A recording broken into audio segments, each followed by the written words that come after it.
سلام علیکم عزتمنو. ډېر مینوالو په کمنټ کې دغه غوښتنه کړې ده چې دا کومه یوه ګلپاڼه قتل شوې ده. یوه ګلپاڼه قتل شوې چې مس پېښور باندې مشهوره وه او خواجه ساره ګلپاڼه نه ده مړه شوې. تاسو غواړئ چې پوه شو نو زموږ د ویډیو څخه تر اخره پورې وګورئ او د دې هڅه نه مخکې زه تاسو ته دا یادګي کوم تاسو که چېرې زموږ په دې چینل کې نوي وئ من درسره زموږ همدا چینل درسره سبسکرایب کړئ او سره د ټلۍ نښان ووایه چې هر یوه نوي معلوماتي ویډیو تاسو ته په اسانۍ باندې در ووایه. زه یوټیوبر چې هر کله ویډیو کوئ نو واضحه کوئ چې خپلو مینوالو ته پته ولري. موږ نه مې ډېرو مینوالو غوښتنه کړې ده چې سندرغاړې ګلپاڼه مړه شوې. د دې په اړه باندې یوه وړه غوندې ویډیو سازو. اولو د هغه یوه ګلپاڼه نه ده قتل شوې چې کومه یوه سندرې وایي. دا یوه خواجه ساره ده. د شپې پروګرام ته تللې وه چې پروګرام یې ختم کړو او واپس چې راتللو نو په لار کې پیچا پایرنګ وکړو او قتل یې کړله.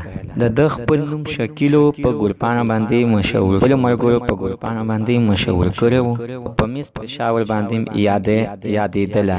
مینوال د هغه یوه ګلپاڼه نه ده چې کومه سندرغاړې که مینوال چې تر اوسه پورې دا ګلپاڼه موږ هم نه وه لیدلې. په مس پېښور باندې به هم پېژندله، ګلپاڼه باندې هم نه پېژندله.